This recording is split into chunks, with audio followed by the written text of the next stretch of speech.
Also, one doctor's provocative theory that the smartphone just might be the future of medicine, and he explains why to fellow physician Nancy Snyderman. Are we close to using this to say, I'm going to diagnose you? You can do blood tests, saliva tests, urine tests through your phone. This is a powerful device.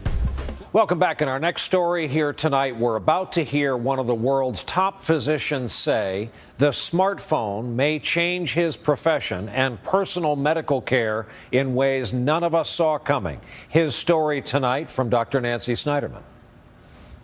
Why do we have people being treated like cattle herd? That's waste. And the billions of dollars that's being wasted each year for screening and the wrong drugs and the wrong everything. It's astounding. And we just can't go on like this.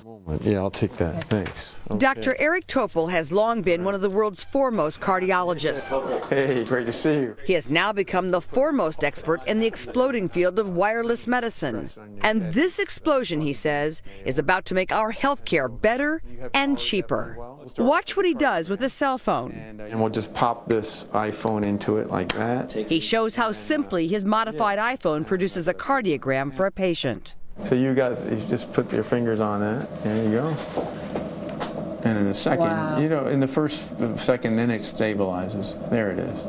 The device was approved by the FDA in December and is now sold to physicians for $199. Topol tells his patient he just saved a $100 technician's fee. So are we close to using this to say, I'm going to diagnose you and prescribe 4 or 5 apps instead of 4 or 5 medications? Well, these days, I'm actually prescribing a lot more apps than I am medications.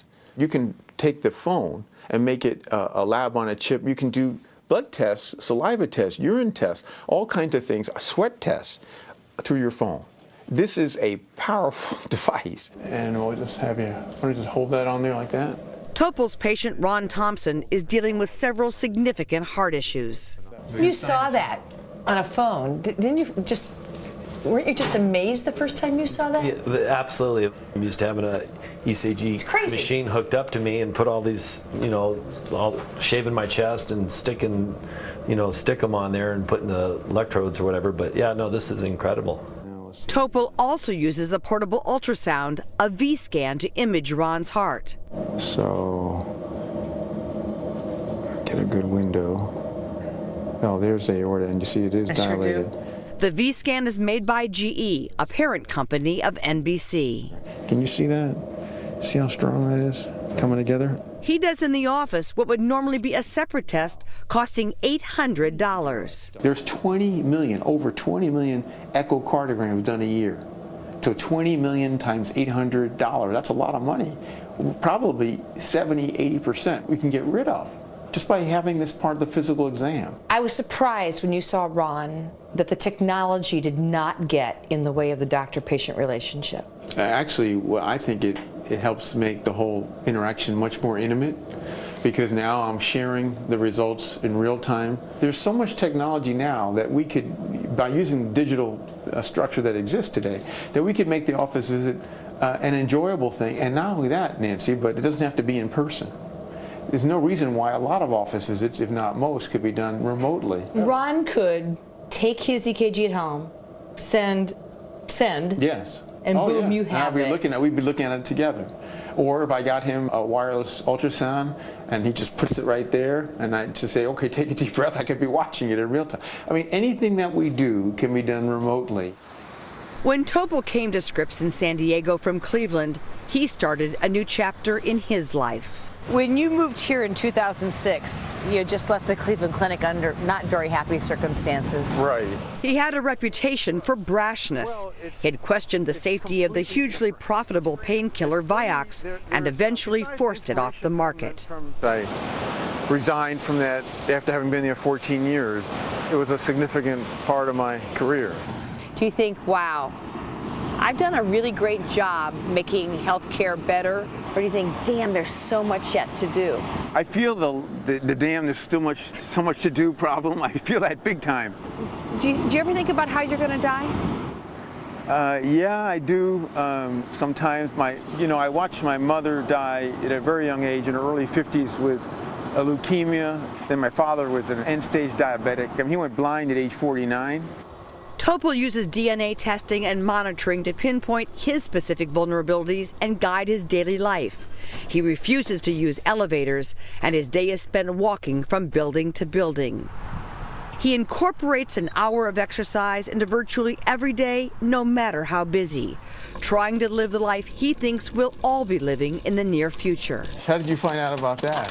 At lunch, we pulled out what we were told is one of his weaknesses, tortilla chips. Will you partake? Oh, yeah, it's hard to resist. Okay, come on. Handful. They are loaded with carbohydrates which trigger glucose. Yeah, this is my guilty pleasure here. So, out comes his cell phone. I mean, I can look at my glucose every minute. I don't want to look at it every minute, but I can. And so I could just turn it on, my glucose. Fortunately, I haven't had enough chips here yet, but it's 107. How does it know that? Well, I have a sensor on. Where? And, well, I have it on my abdomen, but I'll show you what it looks like.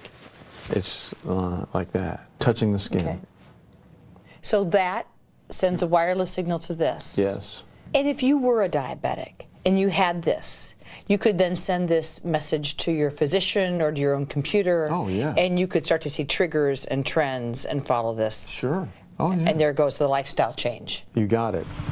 Eric Topol is a man who looks way over the horizon, and everywhere he looks, he sees a cell phone.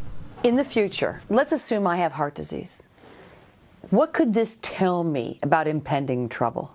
Well, we're working on a project that will take a nanosensor in the bloodstream that is smaller than a grain of sand, and it will pick up a signal when you have cells that are coming off, shed into the bloodstream, coming off from the artery lining, which is a precursor to a heart attack. And then you will get on your phone a special heart attack ringtone, which will warn you within a week or 2 weeks that you are very liable to have a heart attack. I know it sounds a little invasive, putting this little tiny, smaller than a grain of sand in your blood, but what that will do of having your body under continuous surveillance, talking to your phone, that's the future of medicine. So this is their heart rate. This is his newest passion, the Visi mobile wrist monitor. Topol was involved in its development. Everything a hospital intensive care unit now monitors, this does wirelessly. So if my 90-year-old father is discharged from the hospital, it's conceivable he could go home with something like this and a doctor could monitor him remotely? Absolutely. His book lays out how the digital revolution will create better health care. You write in your book that medicine is currently set up to be maximally imprecise. Yeah, medicine today is about as much wasteful as one can imagine. So let's just take drugs in this country, prescription drugs, 350 billion a year, a third of which is total waste. We're giving a drug that doesn't work. In fact, even worse than that, we're giving drugs that backfire with side effects. So that's 100 billion plus just from the prescription medications. And then what about mass screening? Every woman should have a mammogram every year, colonoscopies, PSAs. It's really medicine dumbed down. It's treating all human beings the same. That's crazy. Well, each of us are truly unique in every way. What does the patient of tomorrow look like? Yeah, the patient of tomorrow is the biggest switch. People need to take ownership. They need to seize the moment and seize the data. The new medicine is plugged in to you. It's understanding you, which we've never really done before. And you drive it. You've got data and you've got information that you never had before. Wouldn't you like that information? Most people would. And wouldn't you like to be helping to call the shots? Fascinating story. Our thanks to Doctors Topol and Snyderman for that. Up next here tonight, it's